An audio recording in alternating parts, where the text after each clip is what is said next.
Okay, folks, we're going to be talking about the fourth step of the BFS system, and we've gone through steps 1 through 3, which has taken us from the initial contact with the folks. They've now gone up to the BPM, or the corporate overview, and now we're going to talk about what we do from that overview on through the time that they're agents and we get them going. And tell you, the thing that I really love about this BFS system is just the fact that it is so simple.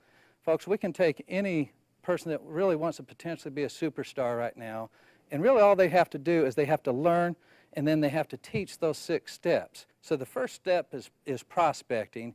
Basically all we have to do here is teach you how to put a list together and maintain that list over a period of time. The second step would be the approach, which at that point in time we're actually starting to teach you how to actually contact the prospects. And then of course the third would be the presentation. This is after we've made that contact. Now we're bringing your new prospects up into the corporate overview, and you guys, you're letting the very best people on the entire team help you sell your people. You're using them to help recruit those folks, which now leads us into the follow-up, and that's what we're really going to be talking about here during this section. The follow-up is the 8 speed filters, and let's come right back to that. The 5th step would be the startup, and the startup is simple enough. All we're really going to do during the startup is we now have a new agent, a new recruit that we're going to be working with, and we're going to take that person from step 1 through step 4, and then the 6th, now all we have to do is start teaching people to do the same thing that we're doing. We duplicate ourselves. And so you guys, the magic, I mean, that's it. We just have to learn those first 6 steps, and then of course the 4th step would include those 8 speed filters. So if you run the system right, this will give you very predictable results.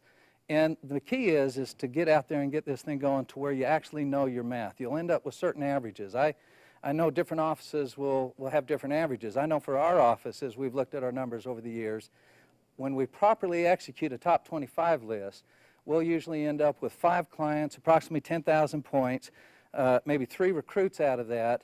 And you guys, this gives you enormous power as you go out and start running your business. It creates a perpetual business.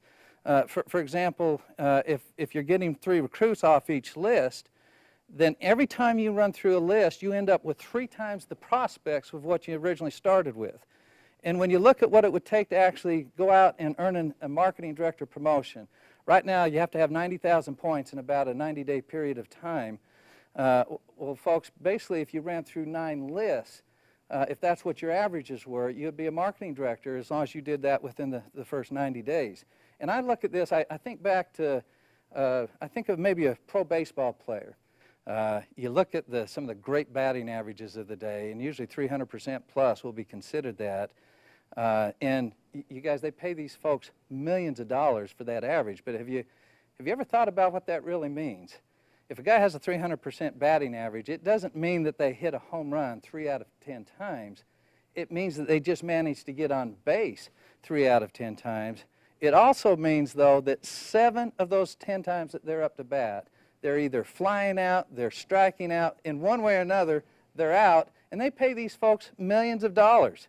Okay, but most of these baseball players, in order for them to receive those type of rewards, they had to get up to bat many times more than that 10.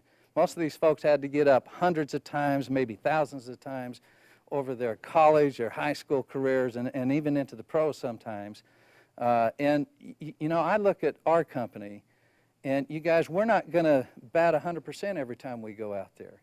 We're going to have some failures. We're going to have some times when people tell us no. But if we get out there and we really hustle, there can be some huge rewards that come to us through this company. And if you think about the baseball player too, what is it that they're actually thinking about every time they get up to bat?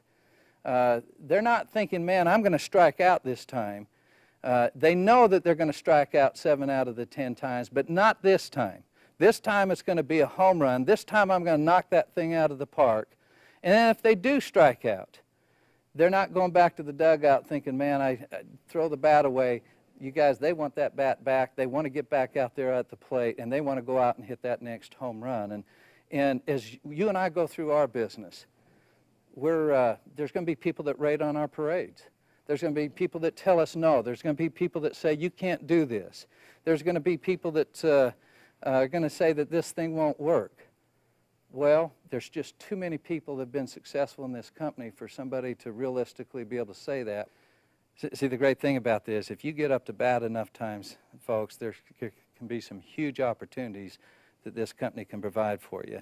Now, the problem sometimes can be, if you run the system appropriately, it's not whether or not we have enough people to talk to. Sometimes we can have too much activity going on, and almost to the point where we become unproductive, and it becomes very difficult to sift through that. And so that's where these 8-speed filters come in. And if you remember maybe what a filter is, I remember watching a thing where they were showing us some folks panning for gold. Okay, and of course they would put the water and all the debris and everything, it would go through this filter, and it would sift out all that stuff that we really didn't want, and when it was done, what was left was these gold nuggets, which is what we were looking for. And the gold nuggets in our business would be recruits, they would be productive builders and trainers and things, and that's really what these 8-speed filters are for, folks. It's to concentrate our time on the most productive point. And I remember years ago, I remember thinking, you know, in order for me to grow at a faster pace, I've got to get some sort of system in place to where I can teach others how to train new people faster. Well, you know, that's probably the stupidest thing I've ever thought of, because right in front of me, what had been in front of me for years, was the 8-speed filters. And for some reason, I just wasn't coachable enough. I just didn't pay attention to them. But folks, there's just nothing to guess at here. You run those 8-speed filters, and it tells you exactly what to do, when to do it, on how to take your new recruits through the thing. And so basically, the first 4 of those filters, we really want for these to be completed within the first 24 to 48 hours. Speed is of the essence, divine swiftness.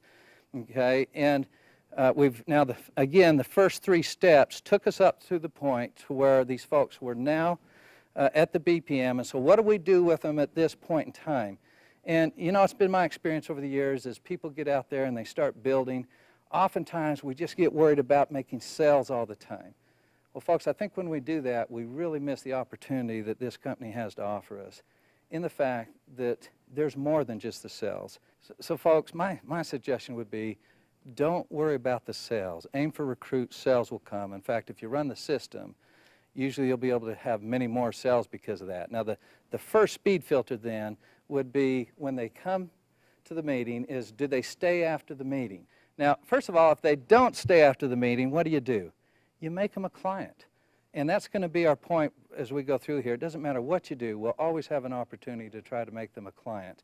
But there's also an art to making sure that they stay after the meeting. And in fact, as they come out of the corporate overview, basically what you don't want to do is go up and ask them, well, what do you think? Maybe a better way of handling that would be just to go up to your new prospect and say, man, I told you that was going to be great, wasn't it? And by the way, I told my manager that we'd go say hi to him before you left. So in fact, come on, follow me.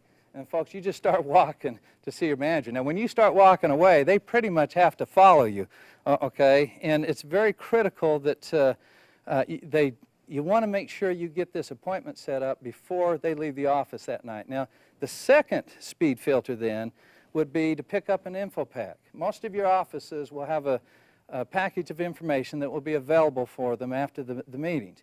And you guys, if they don't pick up the info pack, what do? You turn them into a client, okay? If they do pick up the info pack, they do follow you, you go talk to the leader.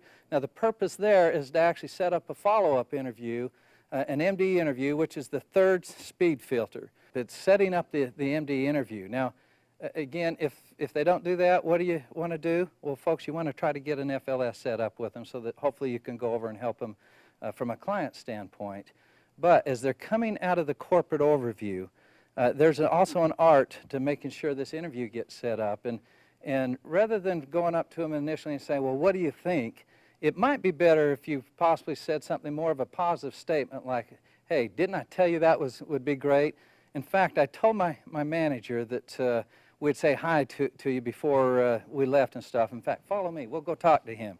And folks, you just start walking to your manager. Now, they pretty much have to follow you once you start that little process. And now it's also important that you edify your leader as you're taking them over there. You should have told them how great your leader is, tell them that they're very busy, and that you hope you can give them an interview. In fact, you need to also make this more to where they're not doing you a favor, but maybe you're doing them a favor, and just tell them, hey, if we can get you an interview, you owe me big. Now folks, what your leader's going to try to do is set up an appointment during the daytime hours at the office.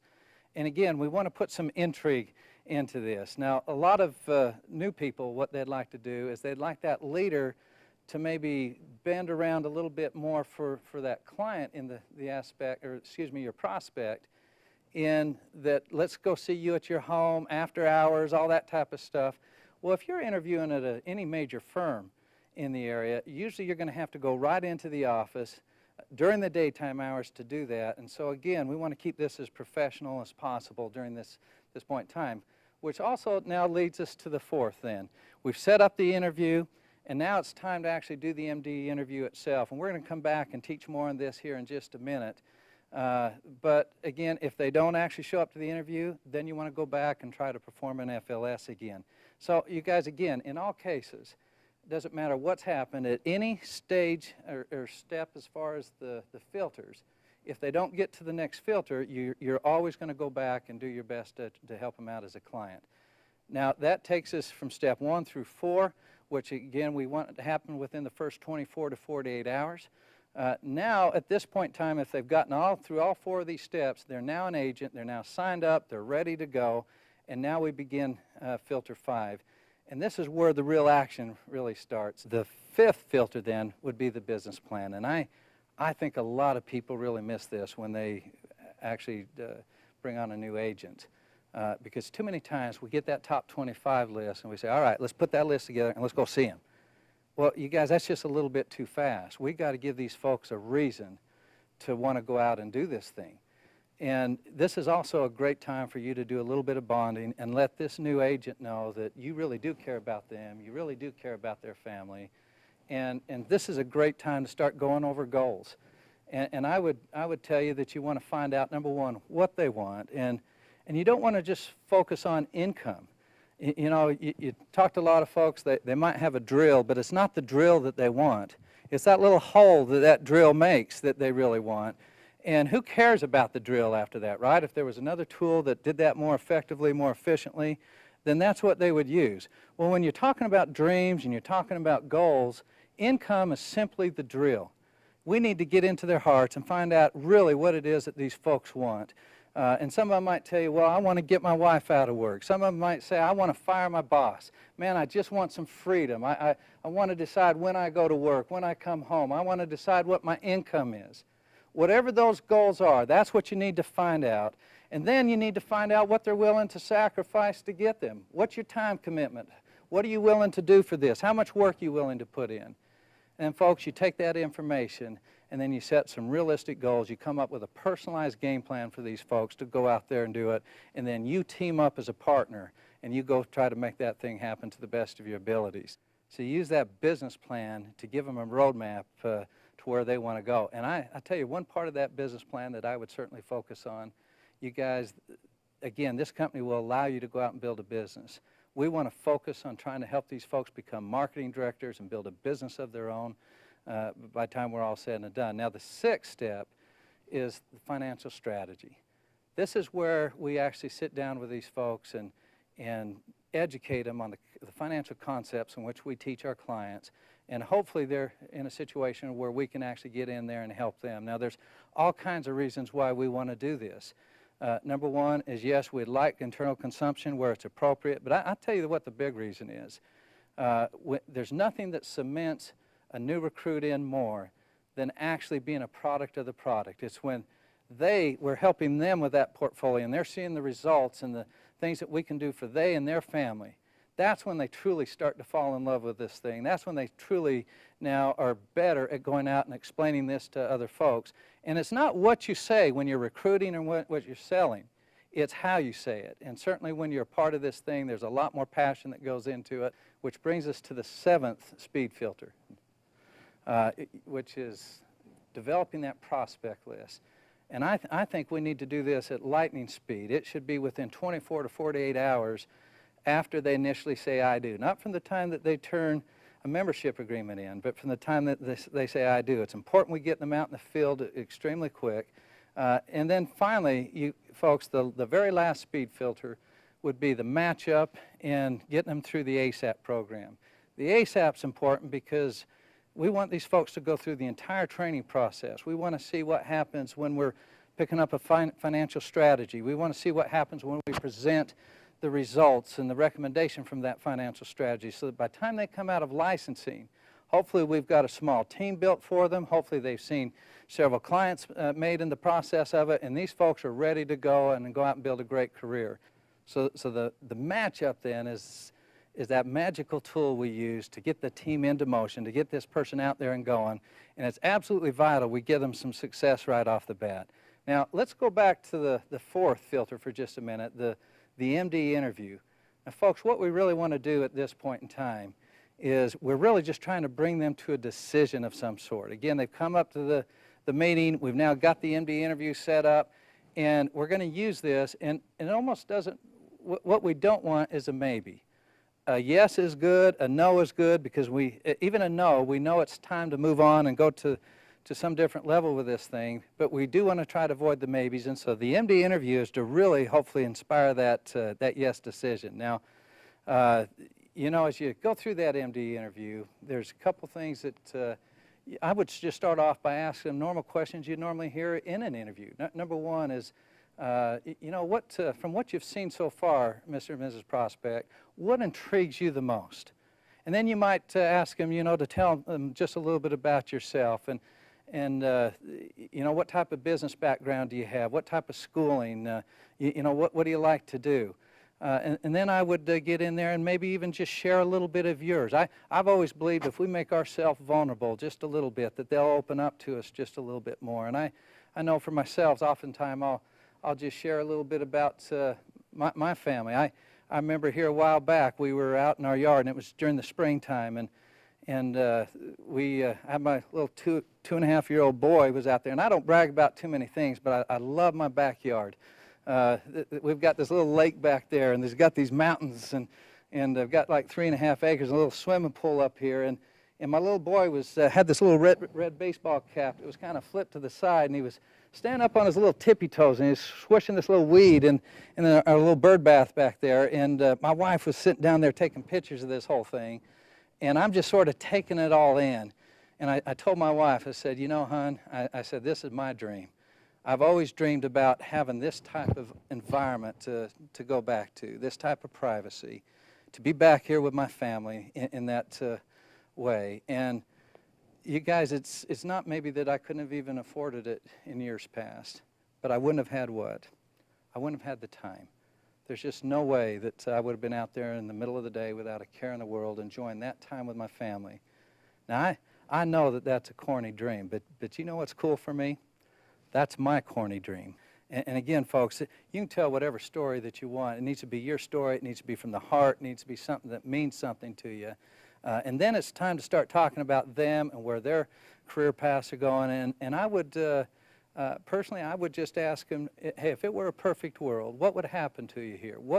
Where would you like this thing to go? Now, make sure as they give you that information, you listen carefully, because they're going to be talking to you about their hot buttons, what's important to them and their families. And that's what you need to base all these goals and things off of, right? And then I would also review the corporate overview just a little bit, and the fact that they have 2 career paths that you can follow. One is where you become self-employed, and I think you pretty much get that. That's where we go out and we actually teach folks about financial concepts. We try to, if appropriate, we help them with their portfolios. But I tell you, that's not really the reason you and I are here right now. Tell you what we're looking for. We need some folks right now that have some fast legs, they have some high vision, they've got some great want-to with them, and we need some folks to help us expand and maybe set up new offices and things. And I would tell you there's 3 things that we need to create superstars. Number 1 is we need somebody who's extremely coachable. It doesn't matter how good you are. If you won't let us help you, we can't help you. We need some folks that will have some great attitudes. I mean, man, you look out there in corporate America right now, and just seems like almost everybody hates everybody. And I tell you what, if we want to be average and ordinary, if we want to be destined to that same fate, I know exactly how to do it. We just walk like they do, we talk like them, we act like them, same action, same reaction. But if we want to have a chance to be a cut above the rest, make a bigger contribution out there, then we have to operate by a higher set of laws. And one of those first laws tells us we just have better things to do than fight with each other. Number one, we need to focus on the task at hand, and that first task would be we need to teach you knowledge so that you can perform. And then number two, we need to do our best to get your cash flow going so that you can be a part of this great enterprise. Okay, and then the third thing that we need, and this really becomes the more important of the three, is we need some folks who have desire. These other two don't really matter a whole lot without that. But you put somebody in front of us that's coachable, they've got a great attitude, they have the right want to. We've got somebody we've got a good chance of going out there and building a business with, because now we can actually teach, we can implement. More importantly, we can actually execute that system. And again, our system has worked again and again and again. Now, as we go forward from here, as we talk about being coachable, did you ever watch the Karate Kid before? Okay, you remember that show, right? And remember how Daniel gets all beat up? He goes to Mr. Miyagi and he says, "Man, teach me karate." All right, and he said, "All right, be at my house early in the morning." And if you remember what he had him do, first thing he's got to do, remember this? He's got him waxing on, wax off, waxing his car, right? Next thing he's got him doing is painting his fence. Do it just right, Daniel. Okay, he's got him sanding his deck, and Daniel's starting to get a little ticked off, thinking, man, this hot dog's got me doing all his chores for him. Well, in reality, what he's really doing is teaching the fundamentals of the business.